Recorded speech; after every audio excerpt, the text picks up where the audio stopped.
Matt Gougé, Get Better Everyday podcast. I've got Natalie Dudding on today. If you've ever wondered what role the title company plays in real estate transactions, today we're going to talk about it. And you know me, I'm going to keep it simple.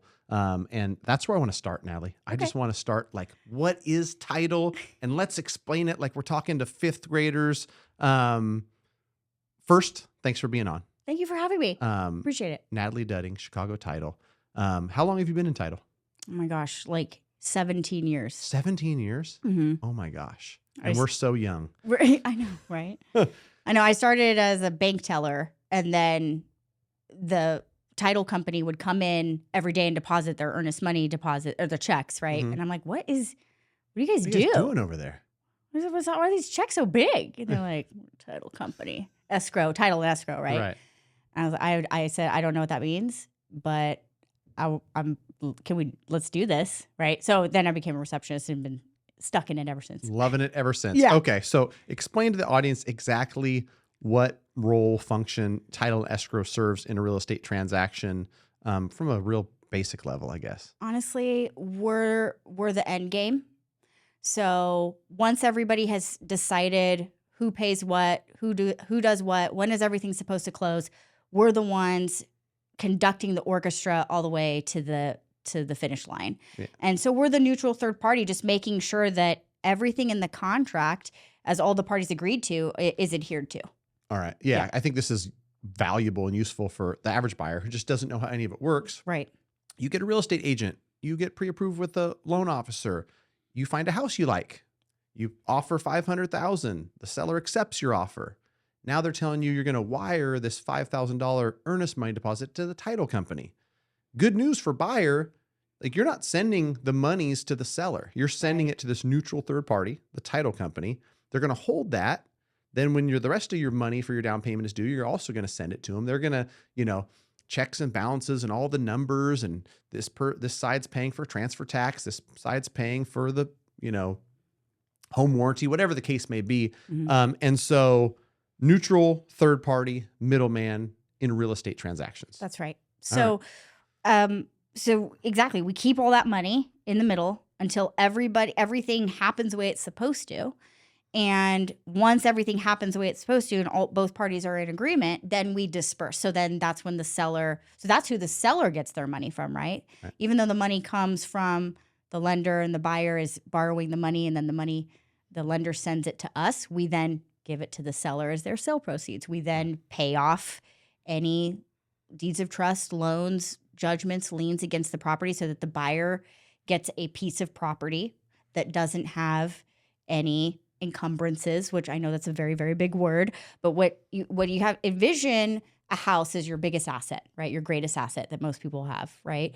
So anytime a creditor wants money from you, right, they essentially put a lien against your house. And I'm such a visual person. The way I look at it is I imagine like this big guy with like gold brass knuckles, right? And he's like leaning against the house. Yeah.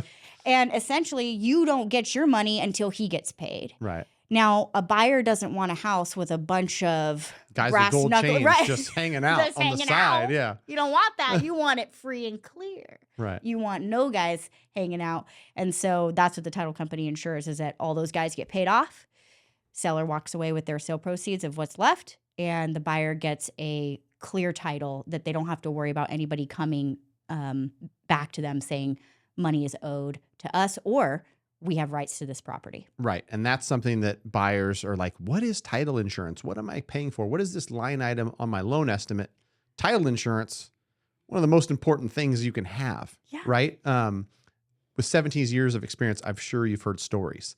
And so just to recap for people, title insurance is the title company insuring to you saying, this home that you're buying doesn't have any liens, judgments, balances. No one's going to come to you saying, oh, no, you owe me $15,000 for a roof I did 8 years ago, whatever the case may be. Right. In 17 years, I'm sure you've seen cases where something comes up, somebody comes knocking, the guy with the gold chains and the brass knuckles. Tell us some stories. I'd love to hear them.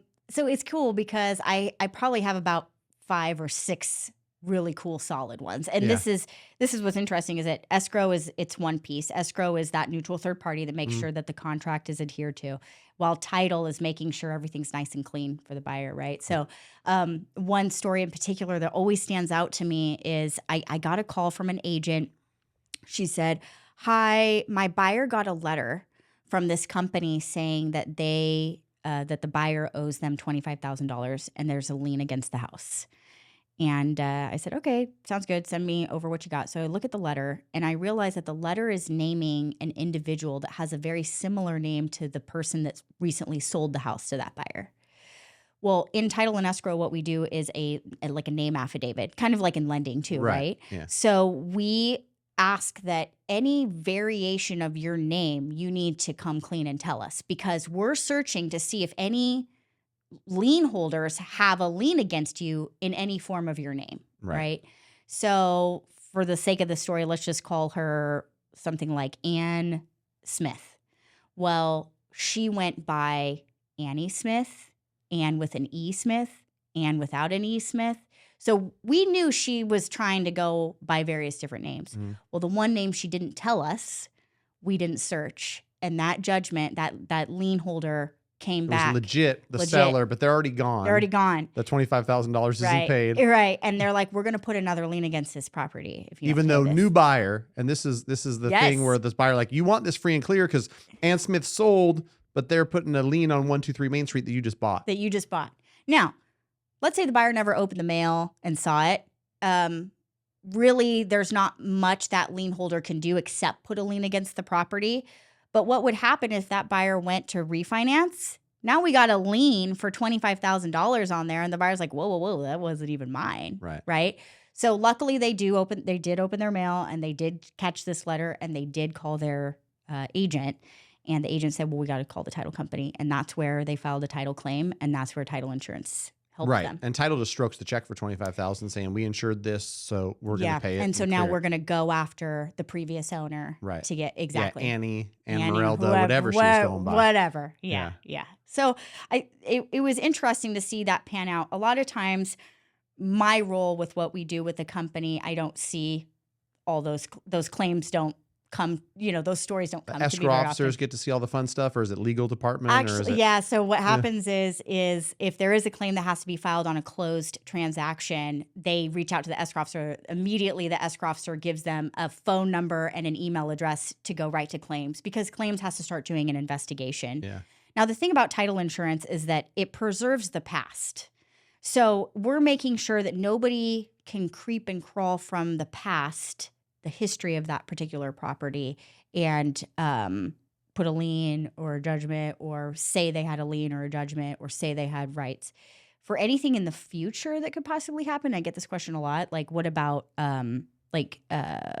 impersonation, fraud, that type of thing, identity theft? We don't insure that piece. So that piece, anything that happens in the future, is something that you would have to, take to a small claims court. Title insurance is basically when this property is sold to you. We've done our history, and we've gone back the entire history of this piece of property, and we've made sure that nobody's going to crawl out of the woodwork and try to claim money or ownership against you. Yeah, because that could be a headache. Nobody wants that. So crazy. Yeah, like, one day you're at home and you think you just bought this great house, and then someone knocks on the door. They're like, "My grandma said she was going to give this to me back in 1972. You have a story about a grandma? Oh, yeah. Well, so one of those type of instances where somebody said, "I have a will that says my grandma was going to give this to me," and the title company that helped close this particular house, I don't know, 10 years ago, back when it sold to owner number 27, right?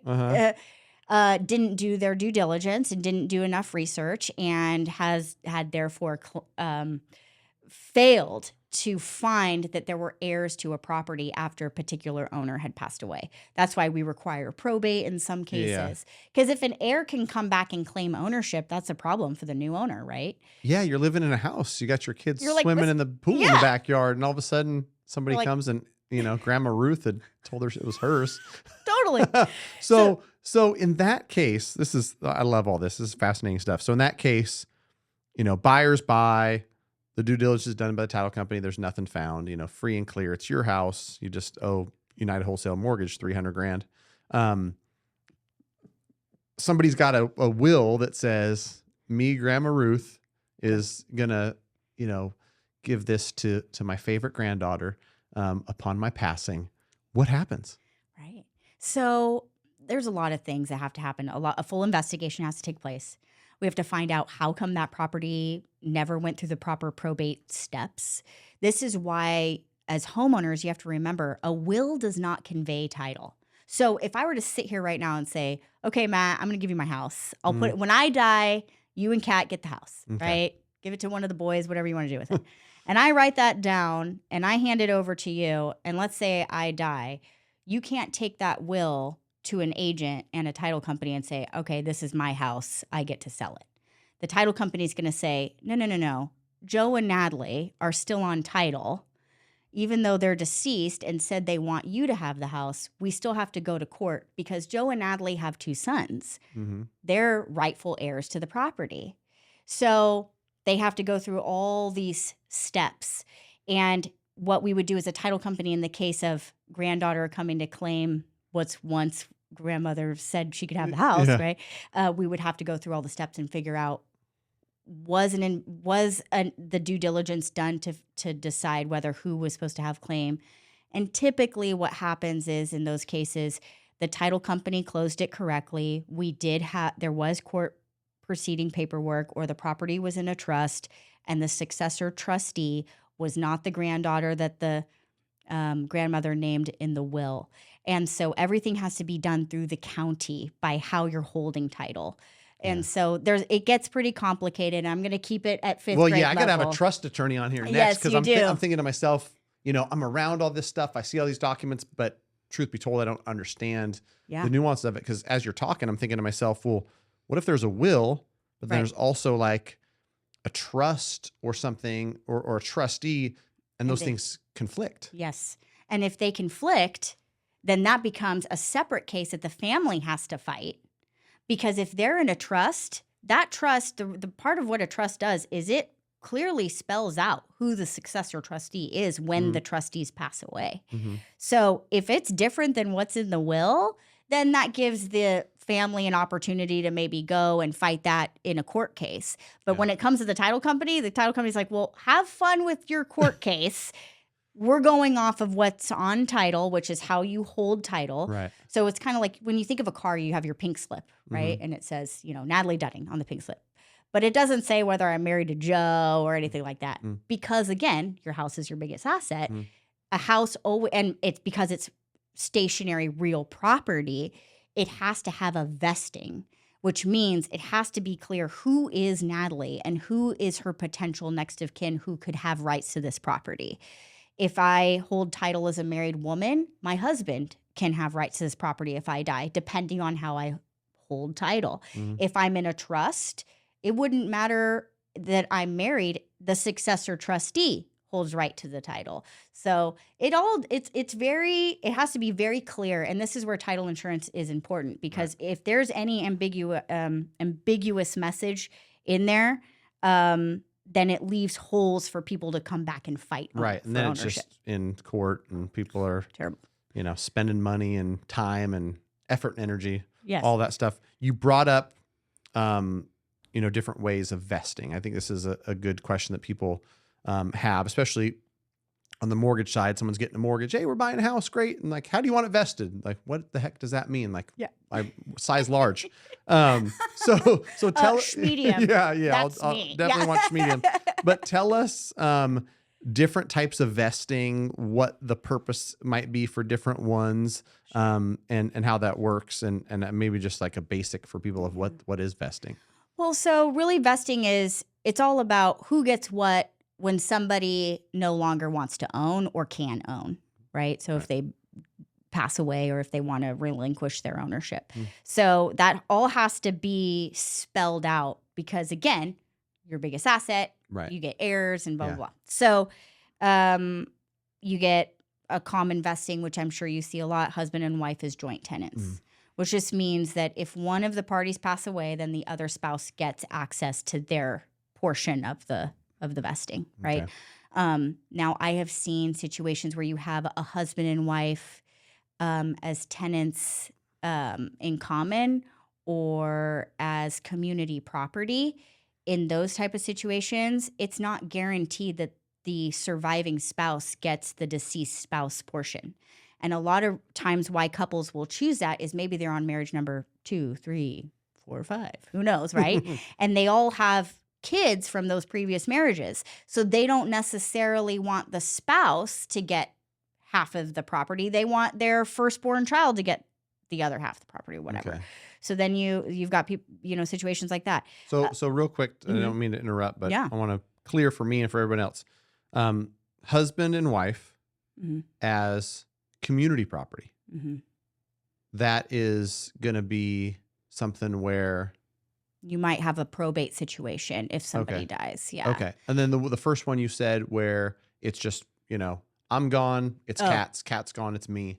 That would be joint tenancy. Joint tenants. Joint tenancy. Okay. So I'll give, after this, I'll give you a whole breakdown of all the vesting. Sweet. So you can give that to anybody who's watches this or Yeah. that you deem worthy. Who's got the questions? Whoever has the questions. And so there are various different types of vesting. There's, single woman, single man. There's, widow, widower. And again, those all are just defined so that we know exactly is this individual a married person or not. Now, in the state of California, it's a community property state. So the spouse has a lot of rights to property. Regardless of vesting. Regardless Yeah, of yeah. vesting. Yeah. That's one that I remind clients of a lot where, sometimes for one reason or another, it's like only one person's on title. Only one person is on the mortgage, but you live in California. It's community property. That's right. Half hers, half his. And so, you don't have to worry about like, oh my gosh, only she's going to be on the mortgage and title. I don't have ownership of anything. Not necessarily the case when there's community property. That's right. And that's why we have to make the spouses sign agreements and understanding and in an understanding that they realize that they are relinquishing their rights to this property as a spouse. So that comes into play too. So all my boyfriend and girlfriends or my unmarried couples out there, think this through. Yeah, for sure. I know you're entering into a partnership for sure when you're buying a piece of real estate. Yes. What are some misconceptions people have about, title and escrow, or maybe like misunderstandings that you guys get a lot that we should clear up for people? Yeah. I think some of the misunderstanding is that it's really, I think it's the psychology of it, because you would assume that now the buyer has been accepted, they're taking my offer, I put in the earnest money deposit, I'm going to sign my loan documents tomorrow, and I'll get the keys on Saturday. Yeah. Ain't gonna happen. I gotta look at the camera to say that. Unfortunately, and fortunately for you, a lot of research has to go into the, checking the background for title. And then you as the lender, you guys have to line everything up in underwriting and make sure all the dots match up, right? Everything lines up. And that takes a little bit of time. On top of that, inspections and everything's getting done. So I would say the biggest misconception is that, it's easy breezy. We're going to close in a couple of days and it'll be fine and I'll get my keys and it'll be great. And it's not that it's not going to be great. It's just that I want you to anticipate maybe you're going to be asked for something that you already provided. Yeah. Right? Yeah. Maybe you already gave this bit of information to the loan processor, but the escrow officer is also needing it. And because we live in a time of such high threat for identity theft and fraud, if we're asking for a piece of personal information that you might have already given, or that your client might have already given to you, we want them to give it to us as well, because we would never want to misconstrue that information between us and the lender. Right. Yeah. Lender's got to ask your permission, whether they can send it or not, and whatnot. Yeah. So we're going to ask you for some of the same things. Don't get frustrated. Don't think that the team is out here not doing their best for you, right? We have to remember escrow officers are sitting at their desk on average of 10 hours a day. They're working on multiple transactions, just like your team is too. And we are here to make for the smoothest experience, but there are so many cooks in the kitchen. Right. A lot of cooks. I think that's something that buyers need to remember. is that I think what happens is a real estate transaction tends to bring out some emotion, some stress. So I empathize with people. You've got your job, you've got your family, you've got kids. Bless you. Kids are not always easy. Yeah. Got a lot of stuff going on. Then you've got title company. They need stuff from you. They're asking you questions. You've got agent. We're got to set up inspections. We need to do this. Got the lender saying, sign the initial disclosures, pay for the appraisal. And so there's a lot of stuff going on. And, buyers get overwhelmed, not realizing that like we're all on the same team. We're all on this team together to get you from, point A, congratulations, your offer's accepted, to point B, which is you signed your final loan documents. We funded this thing. We recorded it. Here's your keys. And so, yeah, that's a good point to bring up, is that, a lot of people don't understand there's a few steps in between accepted offer. And while we were just sitting here and you were explaining it, I was like, what image came in my head was Thanksgiving Day. You know how everybody's cooking in the kitchen all at the same time, and you guys are like, get out of my drink, whatever. I'm not, but I'm not a good cook. Sorry. Are you watching the Cowboys game? Is that what you're doing? Might be watching some football. Yeah. And I imagine that, right? A good meal with all your friends and all your family, it takes time, it takes effort, it takes coordination. So be patient, be understanding. If your,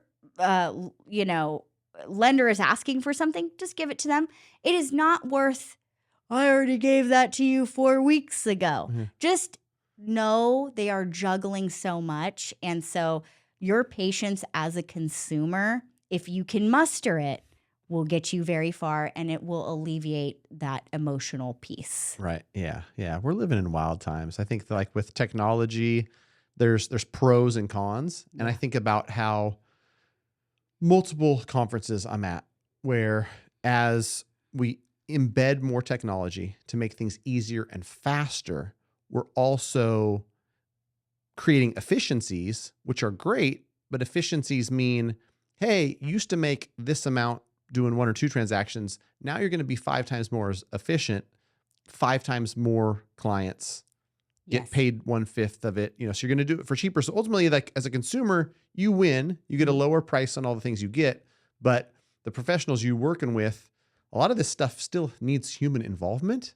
And when there's 37 clients that one processor is trying to process loans for, and there's 52 people that this escrow officer is trying to help walk through escrow, it's a lot. It is so much. And it's not like buying a pair of shoes at Nordstrom, right?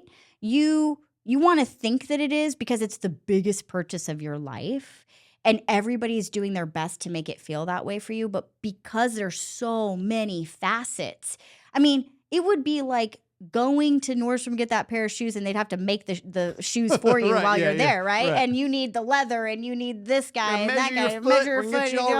Yeah. So I would say, the misconception is that people think it's so easy, so slam dunk. Everything is done and accounted for. And as much, I have a lot of respect for the individuals and the professionals in our industry, because they work very hard. This isn't like your typical white collar. It's not. I mean, this is like, it gets tough, it gets down and dirty. Yeah. Well, I think I told this to somebody recently, and I think it's really true. Those of us that really care, it's the hardest for, because when you're handling this large transaction, you realize it, and you feel it as that, like, hey, this family's home is on my shoulders. Their home purchase is on my shoulders. Like, I need to make sure I get them to the finish line. So like any underwriting request that seems crazy that they're upset about, I'm upset about too. Any hiccup in the loan where it's like, oh my gosh, we didn't realize, the solar was on there, or they had the student loan, and, a lot of times that stress doesn't even make it to the client. Yes. We're protecting them from it, and we're on the back end like, oh my gosh, I just closed a loan that had 46 conditions. It's like, I should not even. No wonder your stomach hurts. Yeah. And so yeah, there's a little bit of stress involved with this job, but ultimately trying to do our best. Picking the right professionals, generally speaking, like 9 times out of 10, it's a relatively smooth process. And you get some where in real estate, there's always going to be surprises. They're always going to be like, oh, lien popped up. Oh, didn't realize that you quit your job last week. Things like that. Yeah. But you mentioned fraud. Yes. And that's a popular one. I don't think it can be said enough. So we might as well talk about wire fraud. I think it was only 3 months ago. Somebody in my office had a first-time buyer wire $55,000 to the wrong people. And so I'm sure you've got tons of stories.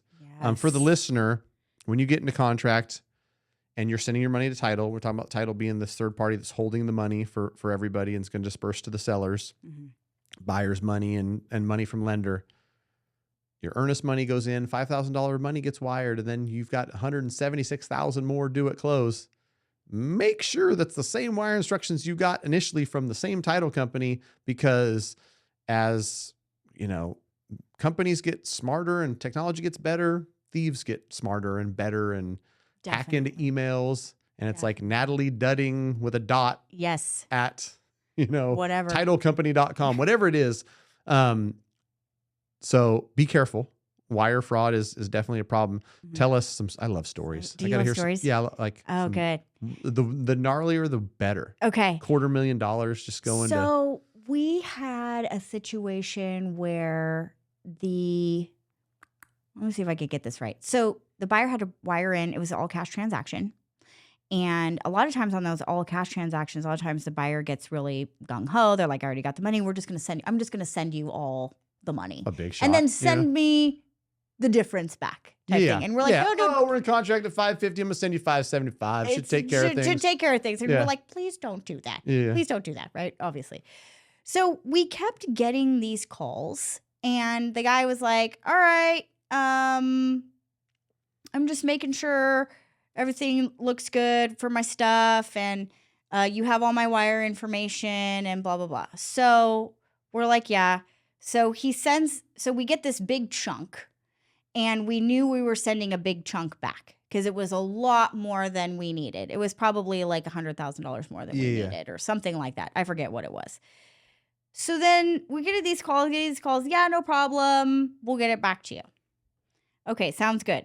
So we get an email. We get the wire instructions. Then we get a call from the seller that says, I'm kind of changing some things up, or not seller, the buyer, sorry. I'm changing some things up and I want you to send it to this account. Now at this point, the whole concept of fraud is kind of beyond us because the money's gotten here and now we're sending it back or sending the difference back, the refund, whatever. Sent it back.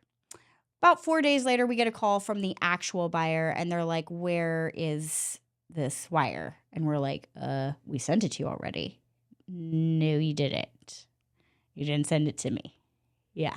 Oh. So things like that are, so what we learned, now we were able to get the money back and things were able to be redirected. But somehow this bad actor got into emails or got information knowing that they were going to wire money into title and then was like, oh, I'm going to call. Yep. And be like, send that to me, but this new account. Yep. And so the seller's email was the one that had gotten infiltrated. Wow.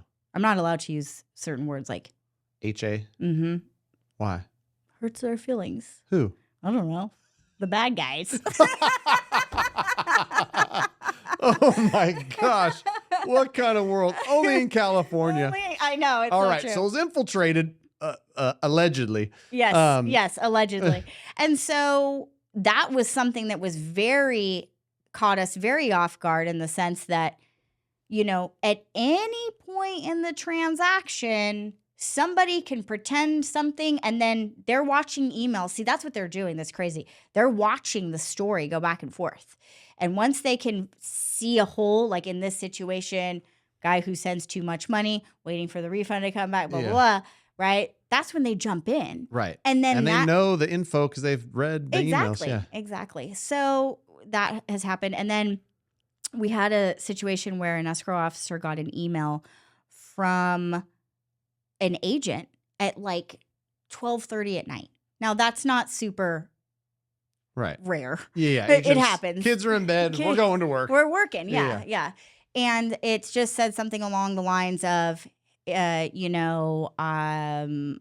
my client wants their money wired to a different place.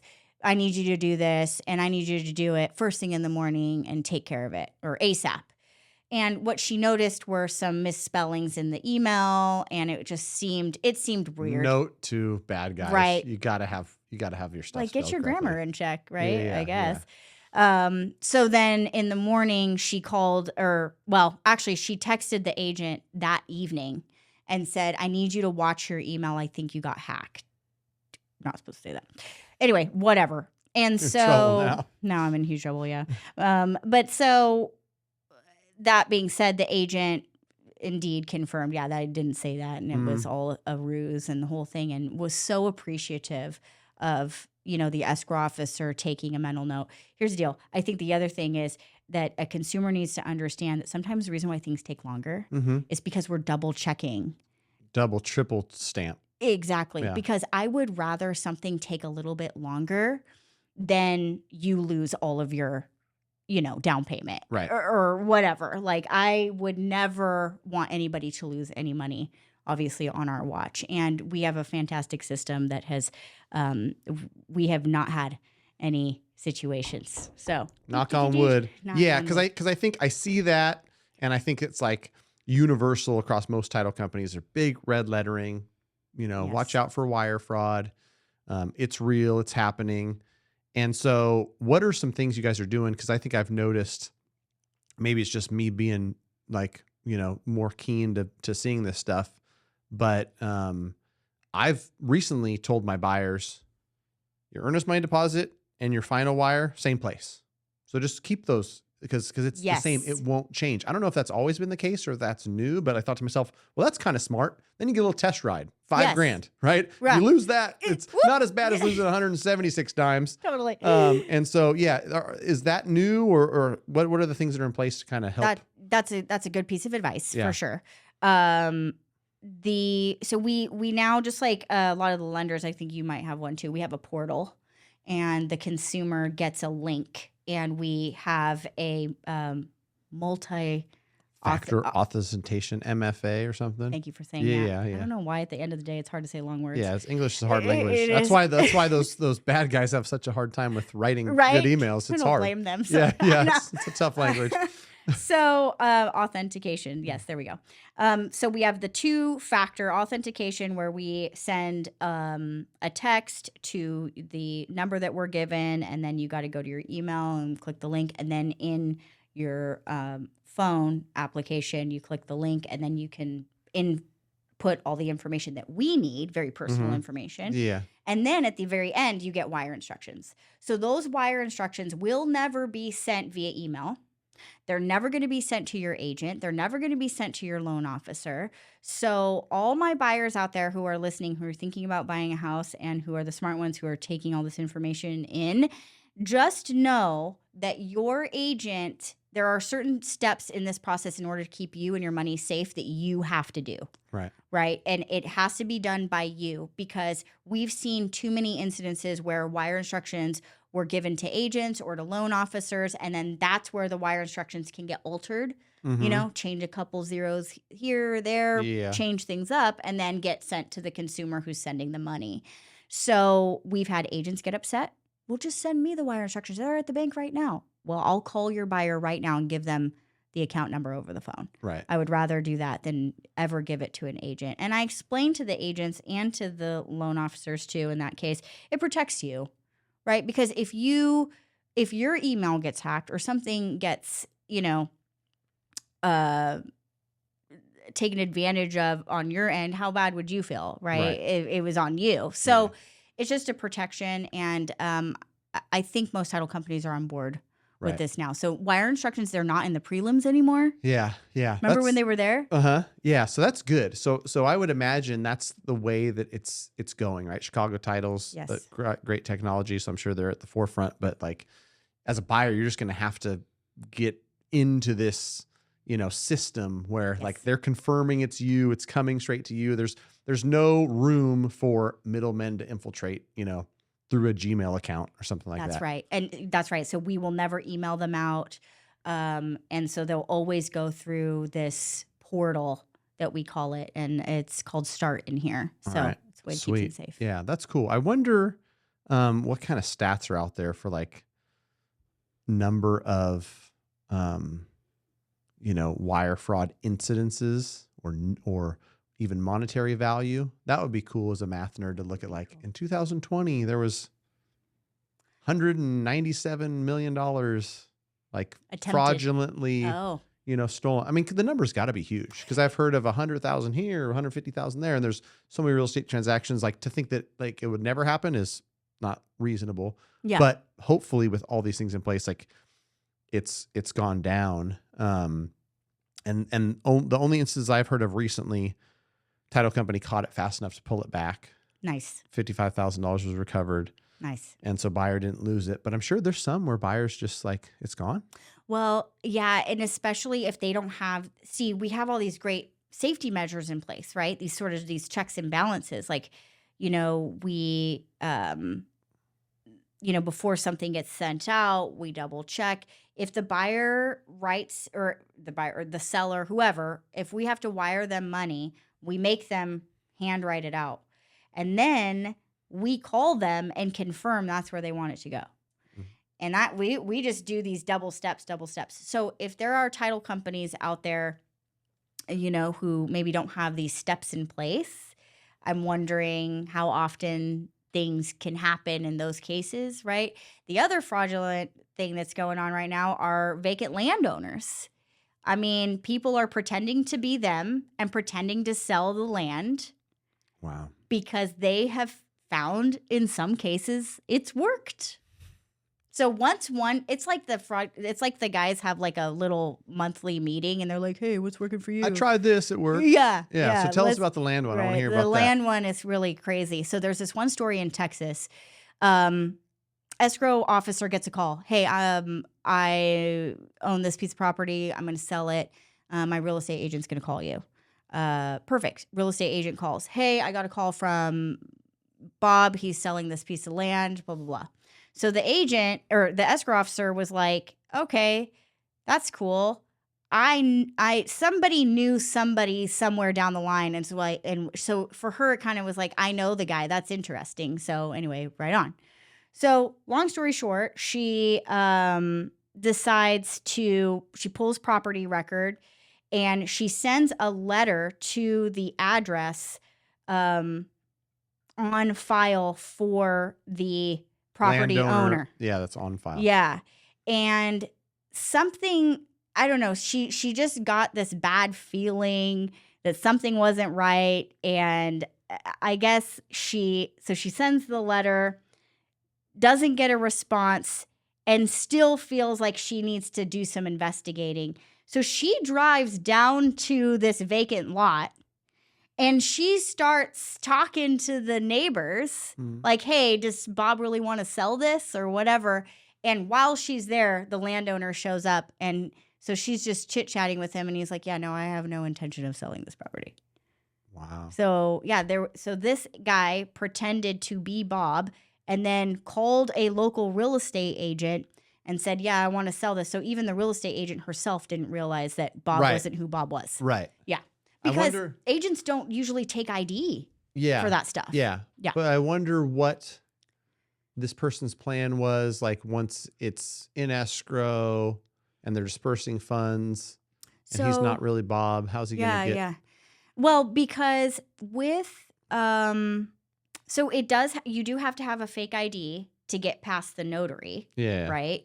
But it must have worked because the feds even put out, a bulletin about, hey, on alert, be on alert. This is happening. Right. Right. So that came out. We now have this system called MyTech.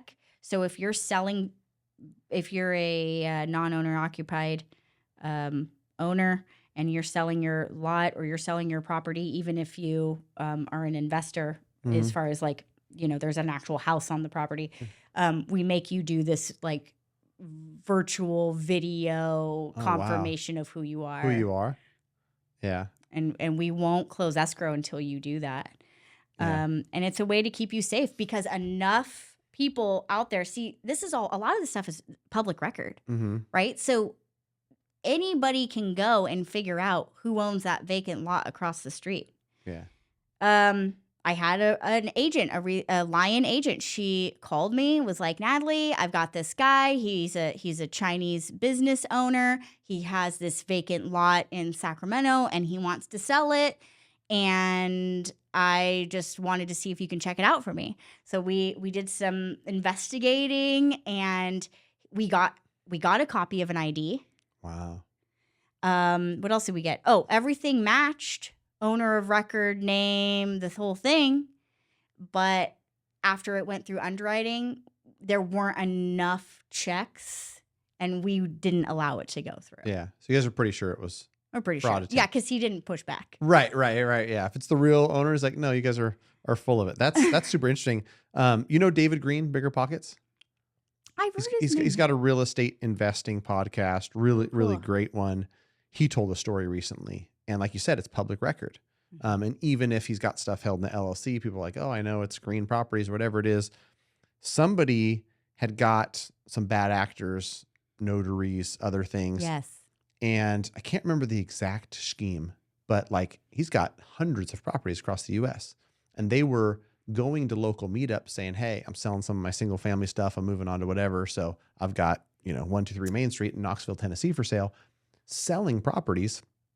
This bad actor and whoever they were involved with got so brazen that not only did they do that and like successfully sell some of his properties and get paid, but also contacted property managers. Yes. And started redirecting rents and saying, no, like send them, I'm the property owner now. Yeah. That was sold to me. And like to unwind all that, like the story he told was just, not fun. Such a nightmare. And I've had agents get upset, and especially when, the market took it, the turn it did, right? And people were like, I need a deal. I need to feed my family. Even if it's a please, right? And we're telling them that we don't think this guy checks out. Right. We don't think this checks out. They're like, what do you mean? We're like, I'm sorry, Right. but it's for the best in the long run. Yeah. And that's a good point. I didn't mean to interrupt you there, but like in a time where mortgage transactions are down, real estate transactions are down, you're going to see more fraud, more people willing to do things that they wouldn't normally do because the agent needs a deal. Maybe it's like, oh, I'm going to continue to pursue this one because I need the commission check. And on the mortgage side, there's going to be some gray areas where people are willing to commit occupancy fraud on the buyer's side and mortgage lenders versus like raising their hand and saying, hey, this doesn't look right or smell right. Are going to close that deal. I know it for fact because, fun fact for lenders out there, like they're looking at this stuff. I heard of a story recently where VA was knocking on doors and just making sure you closed a VA loan 30 days ago. That they were living there. And ultimately that's going to go back to the loan officer. Like if you wrote a loan for a veteran who didn't move in to a loan that's specifically for veterans to own or occupy a house, veterans in trouble, you're in trouble. That's just crazy that they're actually confirming and checking it out. Right. Yeah. We actually at UMortgage, 37% of our loans are VA loans. We've got like the best VA lender in the country, Pat and Gade, and a bunch of great VA lenders. And so doing a lot of VA loans, probably do $1 billion this year in VA loans. Real life stories happening 2024, knocking on doors. And I'm sure that like, FHA's got, similar type of safeguards in place. I think occupancy fraud is probably the biggest one on the mortgage side. But yeah, there's all kinds of wild stuff going on. I'm sure real estate agents are going to get in trouble with straw buyers and. Oh yeah. Yeah. There's going to be all kinds of stuff. And I think that, when you work with a title company who has these in place, and especially the bigger title companies out there that, are kind of more targets for fraud and things like that, right? Because, they can infiltrate. They have more to choose from of, Right, who yeah. they can get in front of and stuff. This is all to protect everybody, right? The consumer, you as the agent and your license and all these things. And really your peace of mind too and who you are as an agent. The last thing you would want to have happen is a transaction go through that wasn't supposed to, that the players weren't who they said they were, and now you've got a truly upset owner, Right. and a truly upset buyer because they bought a piece of property from somebody that didn't own it, or whatever the case may Right. be. And now your name is sort of Right. Then put in the Coldwell middle. Legal says, hey, you've been called into court. You got to Yeah. talk to some people. Yeah. Yeah. So I say do your due diligence, especially if you are doing a lot of marketing online and you're getting online leads. Title companies, they all have platforms to pull property profiles, confirm owner information. And I don't know a title company that wouldn't help an agent do some preliminary work to confirm identity or ownership, all in the hopes to protect everybody. Right. So you don't Yeah. have to even have a deal, and we'll help you. Right. And that's the thing with agents is like, you work with a title company who you like and trust. The key is you got to listen to them. Right. And in these times where it's like, I know you want a deal, Suzanne, but this one happens to be a fraudulent seller. So no, like this is not something that you're going to be able to put together. I see it with my own two eyes. So it's like, you've got rose colored glasses. You want to think that, no, maybe it's just like they're a little bit quirky or things are a little bit off. No, it's fraud. So you got to stay away from it. It's funny because conversation I had earlier today where it's like consumer and realtor, like you hired a realtor you like and trust. The important part is that you actually listen to their advice. Yes. And so I think the same thing goes for real estate agents and the title company they work with. So any parting words for the people of this good. Well, so tell me the scope of your listeners. You typically have I think it's a mix: loan officers, real estate agents, consumers. I think they like listening to my stuff because I keep it simple. I'm a simple dude, public school type of guy. You're so great. And so yeah, I think for most of them, they probably have a basic understanding of like what all the different players on the team do. Okay. But yeah, I think maybe for the average consumer, when they think about title company, it's just they're on your team. They're facilitating this whole thing for you. I would say that would be really my biggest message is, for my industry professionals out there, we're all in the trenches together. Yeah. You've said it multiple times. We're all on the same team. We are not here to make things more difficult. We're just trying to get things done, and done in such a way that doesn't come back to haunt anybody. Number one. Number two, if we work well as a team, and there's a lot of things that can happen behind the curtain, right? I get it. Sometimes things get hot. Some fun language gets thrown around. Right. Whatever, Yeah. right? You're at fault. You're at fault. You're not moving fast enough. What the heck? Client, and the client, like, I want to piggyback on that because that's an important point. If you're a consumer, an agent who's got a great title company and a great lender, like those three working in concert behind the scenes so that you don't have the brunt of the stress and all the thing that goes into it, because it's a big orchestra that's playing. It is huge. Right. And when they play together, and they've played together a lot, they play really well. Yeah. If they haven't, right. And that probably goes back to like brand new, escrow officer, brand new agent, lender who does it part-time. Like, that's not going to sound very good. And, you're going to have to come help play an instrument maybe. So those people working well together, from what I've seen, like if buyers only knew, like I know this beautiful symphony that's going on, and then you just, get to go and sign your final loan docs and get your keys and happy and you're off. Yes. But who you work with matters. Like more than in a lot of industries, I would guess something like this. So I would say if you're out there shopping, if you're shopping for a loan, if you're shopping for a real estate agent, you want to be a homeowner, which I commend you to be. Please go out there and do. You guys, there's so many crazy programs out there. I know I am not a loan person, but when I hear them every single day, and I'm like, oh my, you could literally think of just tell them exactly your situation and they'll figure something out for you, right? But you go in and you do your shopping. Ask them, do you have a great relationship with a title and escrow company? Do you have great relationships with realtors? If so, who are they? And if you're a smart buyer, you are talking to a loan officer first. I would say first figure out how much you can get, then go find the house. But when you go put that team together, ask them, have you been using your title company for a long time? Do you guys, and honestly, they're probably going to say, yeah, we have a great title company, whatever. You'll feel it. But the title company is something, we're behind the scenes. They're not something that the consumer should have too much interaction with.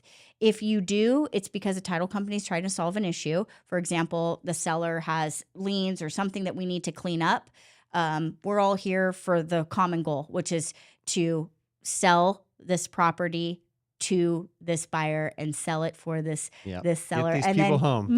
move on, because we're like you. We don't get paid until this is closed, right? So we're all in it together. And then the advice for my realtors and my lenders out there are, make sure you have a title company that is committed to proving the service value that you are offering your clients, right? Because we are such a kitchen and such an orchestra, right? I can't promise you that the show is going to be good if my flute guy is a, POS or something, right? Yeah. You gotta have a good flute guy. Gotta have a good flute guy. Yeah. So anyway, that being said, I appreciate you and adore you and worked with you for many years. And I just thank you for the opportunity. Thanks for coming on. This was fun. Thanks.